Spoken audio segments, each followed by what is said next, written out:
నమస్తే, నేను మీ తరుణి. ముందుగా వార్తల్లోని ముఖ్యాంశాలు.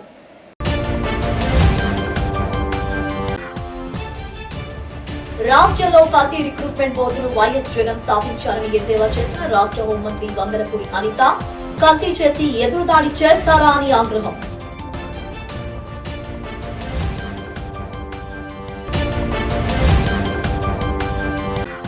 క్రమశిక్షణతో చదివి ఉన్నత పదవులు చేపట్టాలని విద్యార్థులకు సూచించిన మాజీ ఉపరాష్ట్రపతి ఎం వెంకయ్య నాయుడు. వ్యాయామం, యోగాతో మనసును నియంత్రించుకోవాలని సూచన.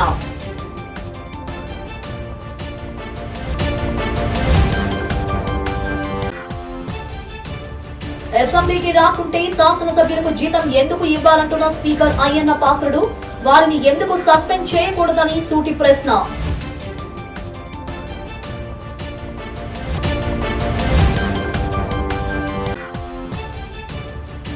మనం భద్రతగా ఉన్నామని ప్రపంచానికి తెలియజేయాలంటున్న కేంద్ర మంత్రి రామ్మోహన్ నాయుడు. దేశాన్ని సురక్షితంగా ఉంచేందుకు అందరూ కృషి చేయాలని పిలుపు. వివరాలు చూస్తే, వేగంగా అభివృద్ధి చెందుతున్న భారత్ తో భాగస్వామ్యం అవ్వడానికి ప్రపంచం ఎదురు చూస్తుందని, ఇలాంటి సమయంలో మనం మరింత భద్రతగా ఉన్నామనే విషయాన్ని తెలియజెప్పాలని కేంద్ర పౌర విమానయాన శాఖ మంత్రి కింజరపు రామ్మోహన్ నాయుడు తెలిపారు. విశాఖపట్నంలోని ఆర్కే బీచ్ లో వందే మాతరం తీరా సైక్లథాన్ 2026 కార్యక్రమంలో ముఖ్య అతిథిగా పాల్గొన్నారు. ఈ సందర్భంగా ఆయన మాట్లాడుతూ, ఈ రోజు కార్యక్రమం సాధారణ సైక్లోథాన్ మాత్రమే కాదని, దేశానికి సురక్షిత వైపు నడిపే ఉద్యమం అని రామ్మోహన్ నాయుడు అభివర్ణించారు. స్వాతంత్ర ఉద్యమ కాలంలో వందే మాతరం నినాదం విభిన్న భాషలు, సంస్కృతులను త్రివర్ణ పతాకం కింద ఏకం చేసిందని, 2014 తరువాత ప్రధాని నరేంద్ర మోడీ నాయకత్వంలో దేశం తన సాంస్కృతిక ఆత్మవిశ్వాసాన్ని ప్రకటించుకుందని పేర్కొన్నారు. సిఐఎస్ఎఫ్, సైకిల్, కోస్ట్ ఇలా 3 సి అక్షరాల మధ్య దేశం అభివృద్ధి వైపు పయనిస్తుందని, రాష్ట్రంలో దానికి తోడు మరో సి, CM Chandrababu Naidu, deputy CM Pawan కళ్యాణ్ల ఆధ్వర్యంలో మరింత వేగంగా అభివృద్ధి లక్ష్యాలను సాధిస్తోందని అన్నారు. Here today, as we are celebrating 150 years of Vande Mataram, I see a deep connection. We are next to the sea and I see a deep connection between 3 C's. One is the CISF, one is the coast, and the other one is the cycle, which also means a lot to us and our state also. The coast is a constantly moving authority. The CISF is working also with constant vigilance, and a cycle stays balanced when we go forward. And here in Andhra Pradesh, just like I've told how the cycle is also having a great meaning, I have to mention the 4th C, which is the Chief Minister of Andhra Pradesh, Nara Chandrababu Naidu Garu, and Deputy Chief Minister also, which is Honorable Pavan Kalyan Garu. And under their leadership, this state has also been progressing with renewed flavor of patriotism, with renewed sense of leadership, and a great commitment to contribute to the nation building. And it is the emblem of unstoppable, unimaginable and unprecedented progress. Andhra Pradesh is cycling ahead, pedal by pedal. రాష్ట్రంలో కల్తీ recruitment బోర్డును జగన్ స్థాపించారని హోంమంత్రి వంగలపూడి అనిత ఎద్దేవా చేశారు. కల్తీ పాలనతో మహాపాపం చేసి ఎదురుదాడి చేయడానికి సిగ్గనిపించట్లేదా అని ప్రశ్నించారు. తిరుమల లడ్డూ ప్రసాదంలో కల్తీ జరిగిందని 1 కాదు 2 కాదు 4 నివేదికలు స్పష్టం చేస్తున్నాయన్నారు.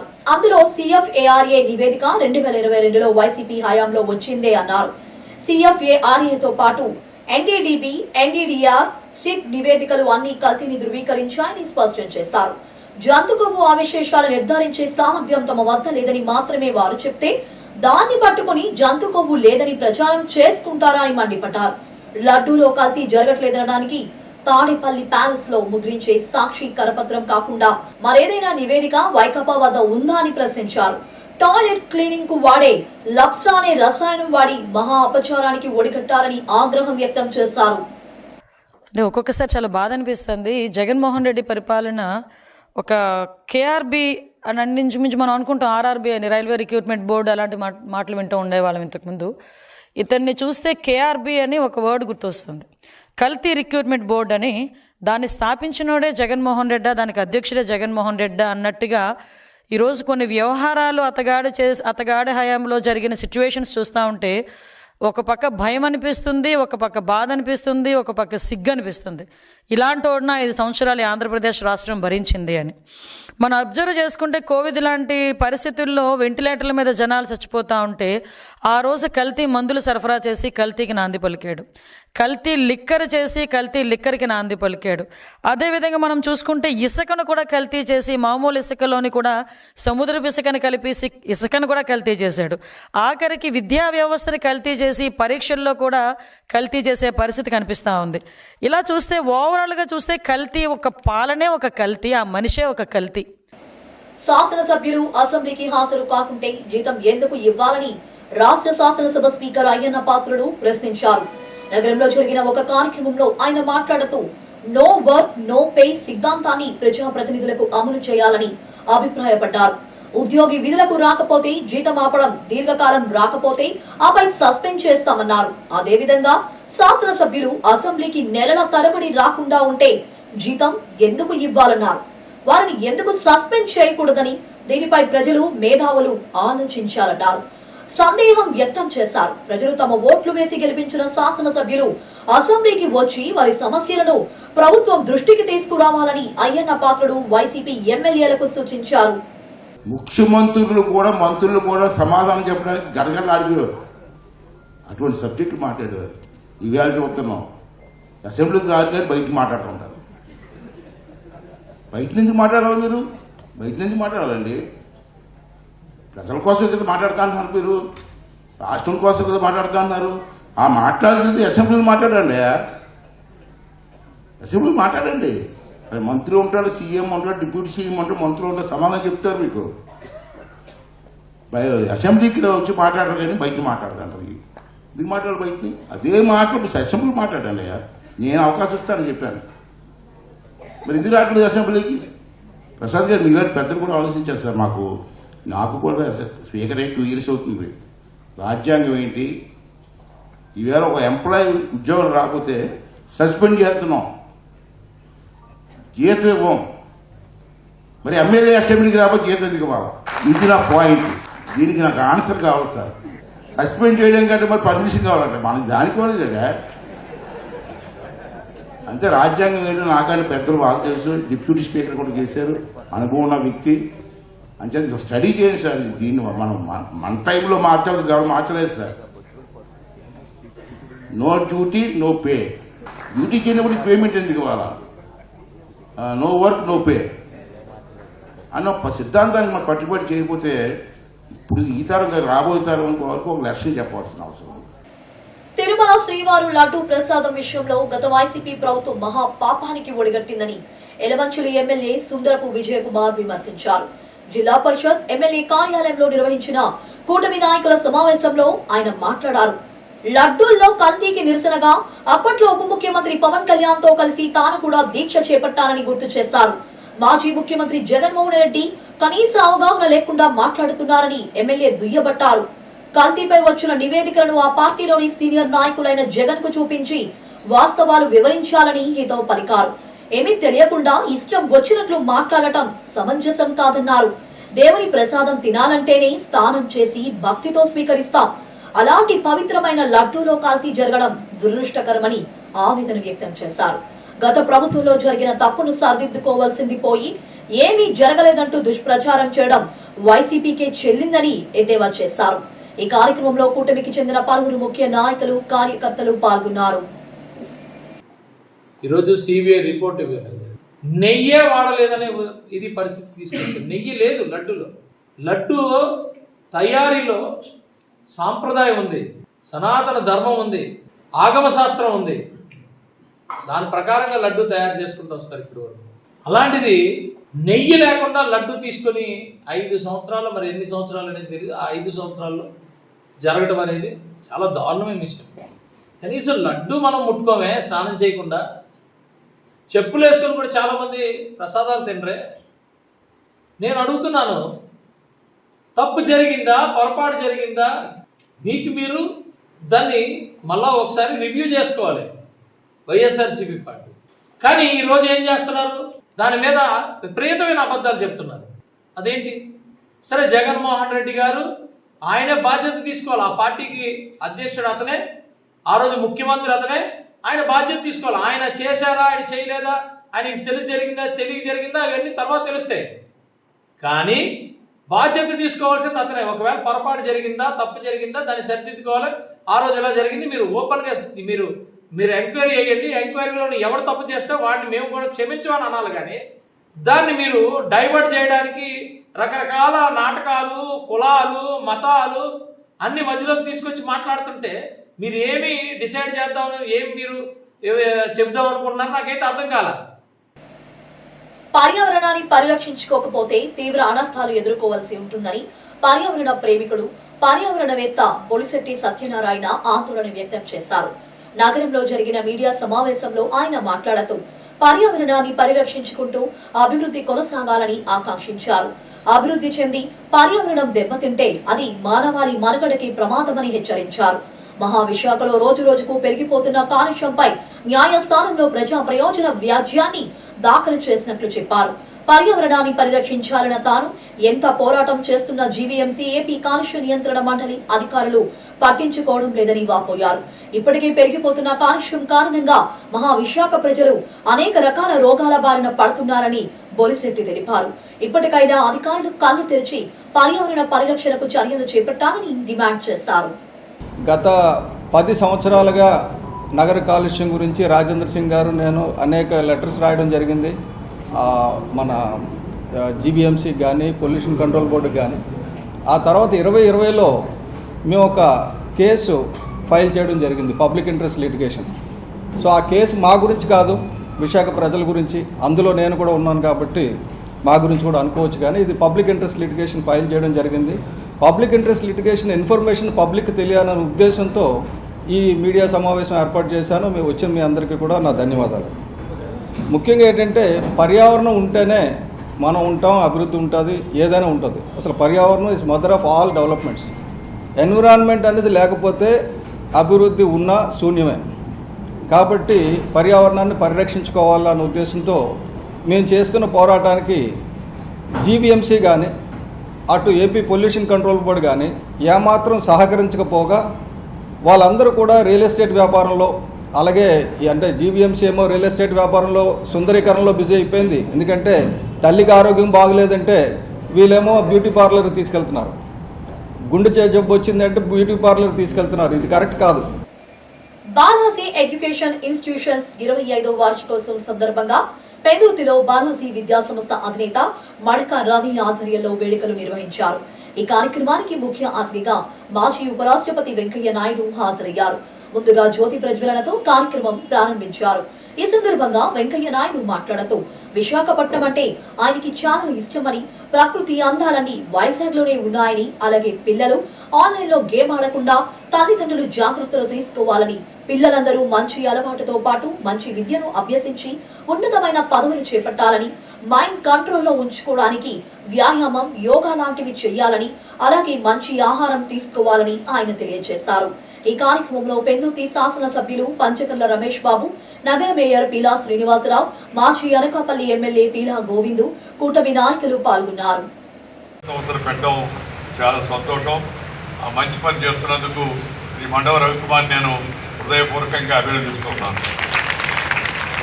మనం మంచి పని చేయలేకపోయినా మంచి పని చేసేవాళ్ళని అభినందించాలి. జీవితంలో అందరూ కూడా ఇది గుర్తుపెట్టుకోవాల్సిన విషయం. మనం చేయలేము. మనం చేయలేని మంచి పని ఇంకొంత చేస్తూ ఉంటే దాన్ని చూసి సంతోషించాలి. ఇవాళ ముఖ్యంగా మీ ప్రాంతానికి రావడం నాకు చాలా ఇష్టం. విశాఖపట్నం అంటే నాకు చాలా ఇష్టం. మామూలుగా నేను చదువుకోవడానికి వచ్చాను ఇక్కడికి. చదువుకొని ఇంకప్పుడు విశాఖపట్నంలో ప్రేమలో పడిపోయాను. అమ్మాయిలతో కాదు, విశాఖపట్నం. ఎందుకంటే ఈ నగరం చాలా సుందరమైంది. గతంలో యానివర్సరీకి రావాల్సిన ఉపరాష్ట్రపతి గారు రాలేక ఫోన్ చేశారు, వస్తానని, నువ్వు కూడా రోజుకు రావాలి అని చెప్తే, అంటే నేను ఇందాక చెప్పాను, విలువలతో కూడిన రాజకీయం కానీ జీవితం కానీ సాగిస్తున్నటువంటి మన వెంకయ్య నాయుడు గారు మరి ఒక ఫంక్షన్కి రాలేకపోతే ఆయన ఉన్న పొజిషన్లో ఆ రోజు అవ్వకపోతే మర్చిపోవచ్చు, వదిలేయచ్చు. మరి ఫోన్ చేసి మరి నేను వస్తాను అన్నానంటే ఆయన దగ్గర మనం నేర్చుకోవాల్సింది ఎంతైనా ఉందంటాను కదా. ఒక ఉదాహరణ రవి గారు చెప్పినట్టు ప్రజా జీవితంలో అనేక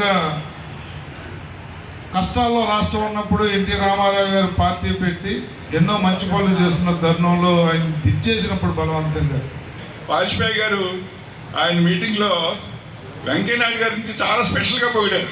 ఫస్ట్ అసలు రావట్లే.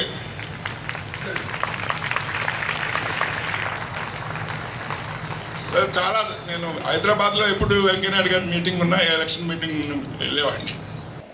న్యూరోటాలజీలో అత్యాధునిక జ్ఞానాన్ని ఏకీకృతం చేయడమే ముఖ్య లక్ష్యమని వివిధ దేశాలకు చెందిన వైద్య నిపుణులు పేర్కొన్నారు. నగరంలోని ఓ రిసార్ట్స్ లో Asian super speciality ENT hospital ఆధ్వర్యంలో 3 రోజుల ఇంటిగ్రేటెడ్ బ్యాలెన్స్ ఫోరం ఇండియా ప్రపంచ సదస్సు ప్రారంభమైంది.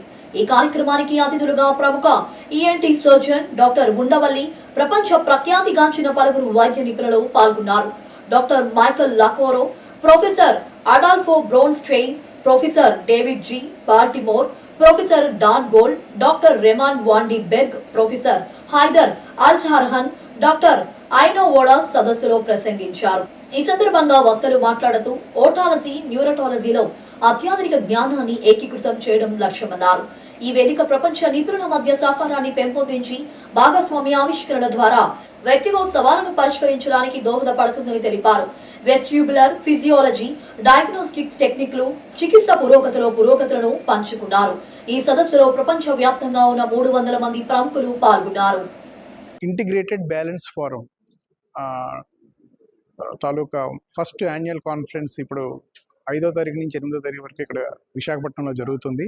ఇంటిగ్రేటెడ్ బ్యాలెన్స్ అంటే ఈ వెర్టిగో అండ్ బ్యాలెన్స్ డిజార్డర్కి సంబంధించిన పేషెంట్స్ అందరినీ ట్రీట్ చేయడం కోసం ఎవరెవరు చూడాలి, ENT surgeons, neuro physicians, general physicians, cardiology, audiology people and physiotherapist, ఇంతమంది అందరినీ కలిపి ఒక చోటకి కలపడమే ఇంటిగ్రేటెడ్ బ్యాలెన్స్ ఫోరం తాలూకు ఉద్దేశం. దీనికి దేశ విదేశాల నుంచి 300 మంది డెలిగేట్స్ వచ్చారండి.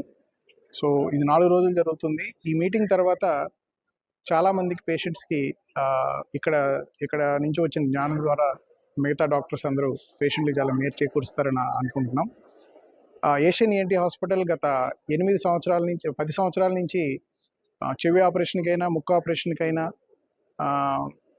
విశాఖపట్నం పరిసర ప్రాంతాల్లోనే ప్రథమ స్థానంలో ఉంది. అలాగే ఈ బ్యాలెన్స్ రిలేటెడ్ డిజార్డర్స్ వెర్టిగో కోసం ఉన్న ఏకైక ఆసుపత్రి గత 8 సంవత్సరాల నుంచి ఈ పేషెంట్లందరికీ కూడా విపరీతమైన సేవలు అందిస్తున్నాం.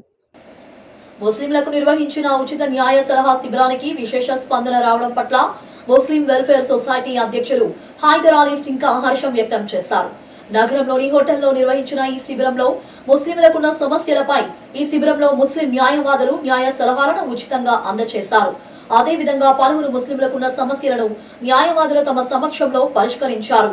ఈ సందర్భంగా హైదర్ అలీ సింఘా మాట్లాడుతూ పలువురు ముస్లిం దంపతుల మధ్య ఉన్న సమస్యలు ఈ శిబిరంలో పరిష్కారమయ్యాయని తెలిపారు. అదేవిధంగా పలు కేసులు, సమస్యలకు సంబంధించి న్యాయవాదులు సలహాలను అందజేశారని చెప్పారు. ముస్లిం సమాజంలో శాంతిని నెలకొల్పేందుకు వారి శ్రేయస్సు కోసం ఈ తరహా శిబిరాలను నిర్వహిస్తున్నట్లు తెలిపారు. ఈ శిబిరంలో న్యాయవాదులు ఎంఏ రజాక్, ఎస్కే మదీనా, మహమ్మద్ ఇషాక్, రసూల్, నజీమా, ఫాతిమా మున్నీసా, షరీఫ్ సేవలందించారు.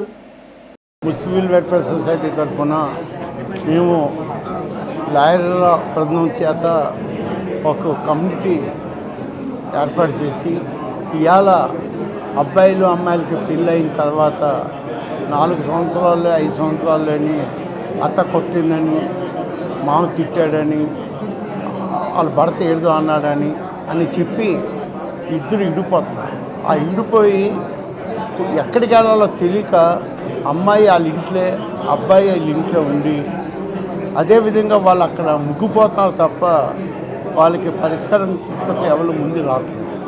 మా సొసైటీ తరఫున ఇవాళ మేము మా సొసైటీ తరఫున అందరూ కలిసి ఒక తాటిపై వచ్చి లాయర్ బృందంతో మాట్లాడి ఈ సమస్యలపై ఏమి చేద్దామని చెప్తే ముస్లిం వెల్ఫేర్ అసోసియేషన్ తరఫున వివాహ పరిచయాలు వేదిక ఏర్పాటు చేయమని కనీసం 11 వరకు వివాహాలు అవి చేసాం.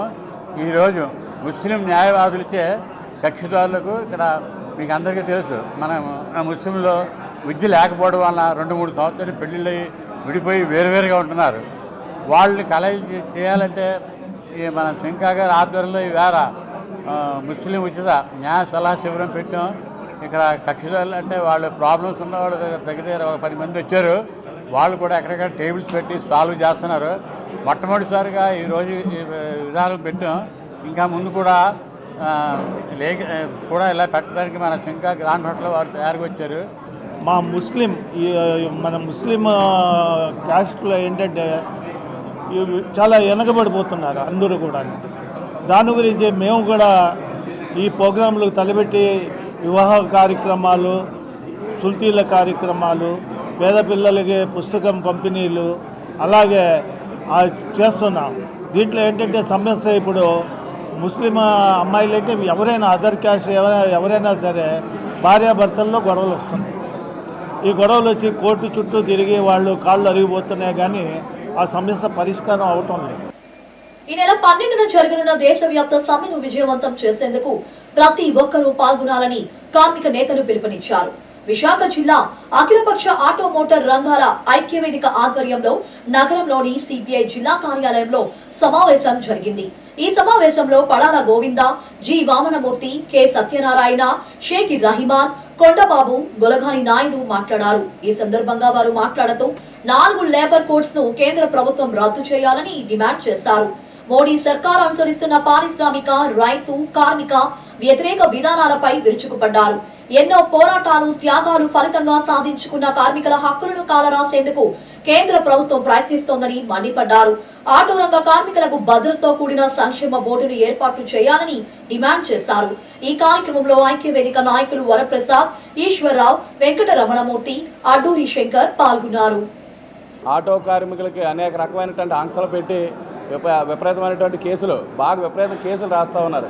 ఎక్కడ పడితే అక్కడ ఫోటోలు తీయడం, వాళ్ళ మీద కేసులు పెట్టడం చేస్తూ ఉన్నారు. ఇదే కాకుండా మోటారు ఏదైతే ఆర్టీఓ డిపార్ట్మెంట్ ఉందో ఈ డిపార్ట్మెంట్ అందరూ కూడా ఫిట్నెస్లు కానీ డ్రైవింగ్ లైసెన్స్ కానీ ఇచ్చేదానికోసం ప్రైవేటు సంస్థలకు అప్పచెప్పి ఈరోజు ఈ బ్రేక్ ఇన్స్పెక్టర్లు అందరూ కూడా రోడ్డు మీద పడి కేసులు రాయడమే ప్రధాన లక్ష్యంగా పెట్టుకొని అందరి మీద కేసులు అనేవి పెడతామన్నారు. మరి ఈ కేసులు ఏదైతే ఉన్నాయో గతంలో ఎలక్షన్ ముందు పోలీస్ యాప్ ఉండేది, ఆ యాప్ని రద్దు చేశారు.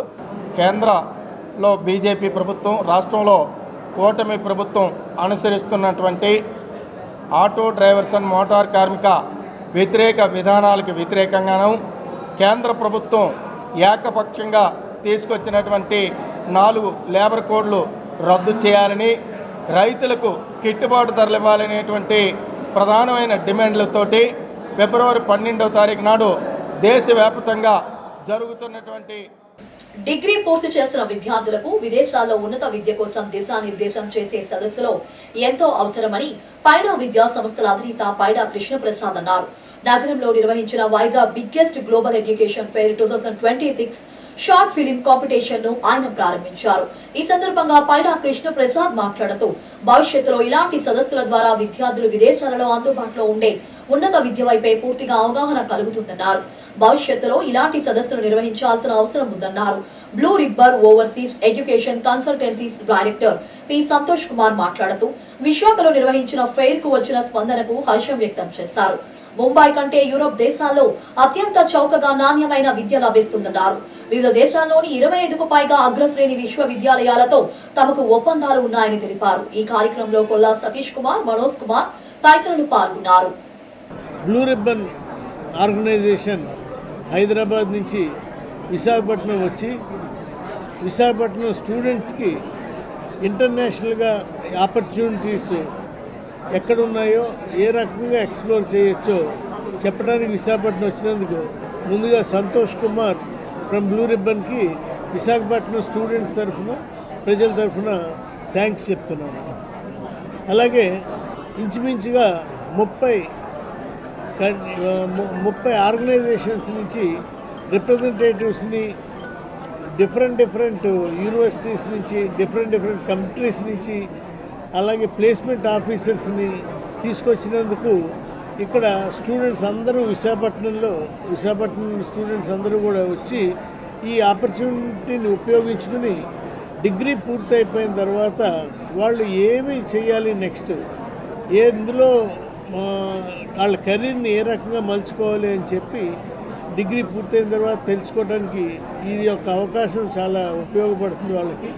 నా లైఫ్లో నా 18 years ఆఫ్ కెరియర్లో ఇంత పెద్ద క్రౌడ్ ఎక్కడ చూడలేను.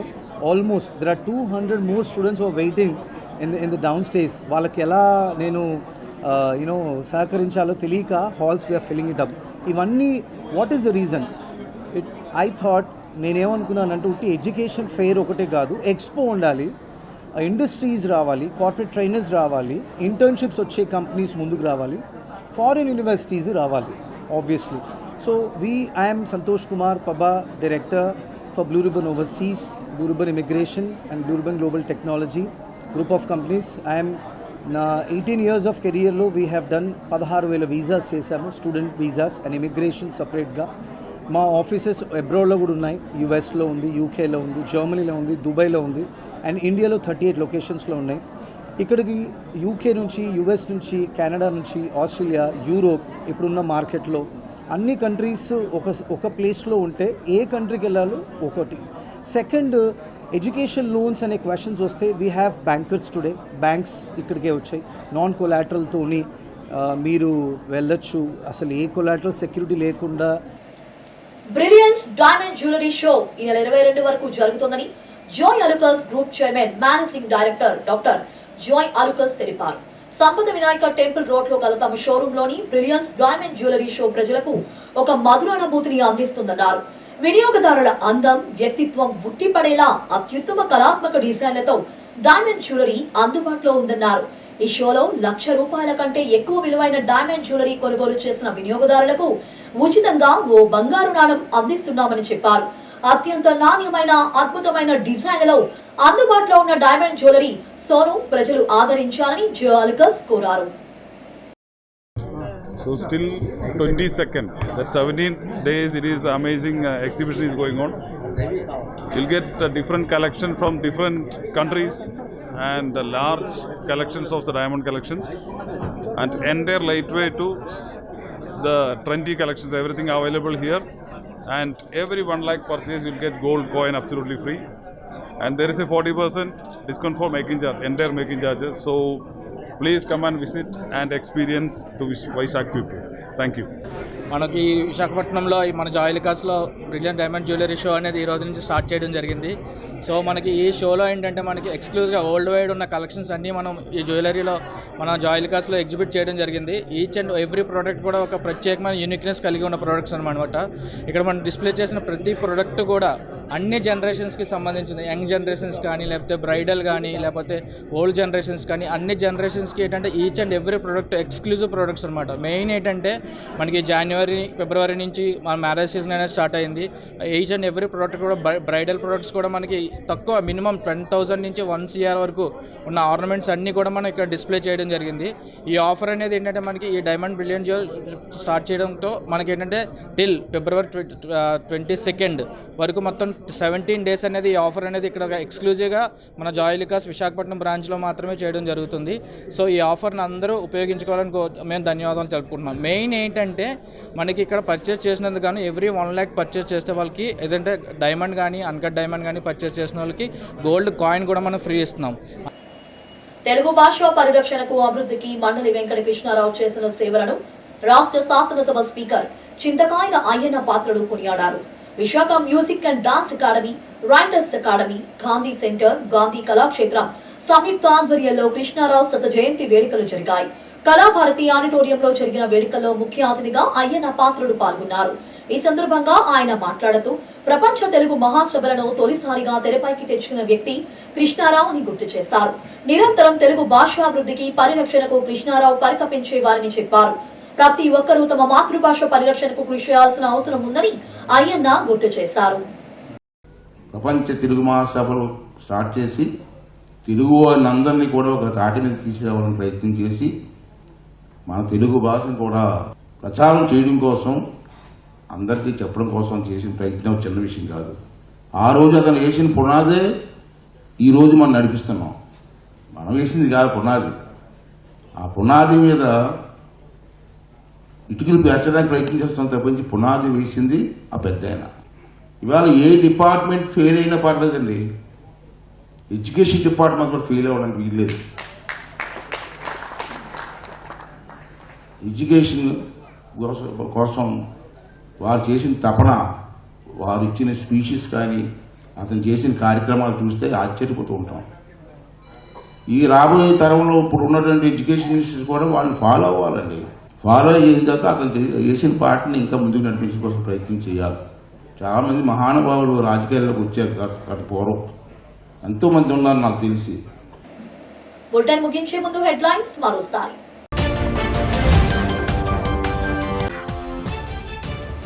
రాష్ట్రంలో కల్తీ రిక్రూట్మెంట్ బోర్డును వైఎస్ జగన్ స్థాపించారని ఎద్దేవా చేసిన రాష్ట్ర హోంమంత్రి వంగలపూడి అనిత, కల్తీ చేసి ఎదురుదాడి చేస్తారా అని ఆగ్రహం.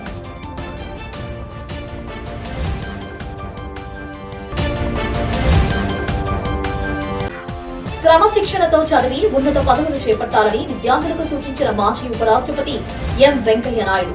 వ్యాయామం, యోగాతో మనసును నియంత్రించుకోవాలని సూచన.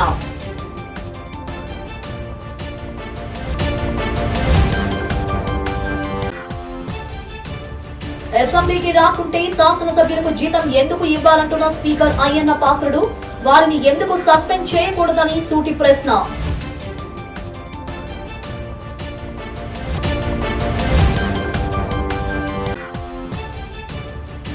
మనం భద్రతగా ఉన్నామని ప్రపంచానికి తెలియజేయాలంటున్న కేంద్ర మంత్రి రామ్మోహన్ నాయుడు. దేశాన్ని సురక్షితంగా ఉంచేందుకు అందరూ కృషి చేయాలని పిలుపు. ఇవి ఇప్పటి వరకు అప్డేట్స్. మరిన్ని అప్డేట్స్ కోసం చూస్తూనే ఉండండి. అంతవరకు సెలవు, నమస్కారం.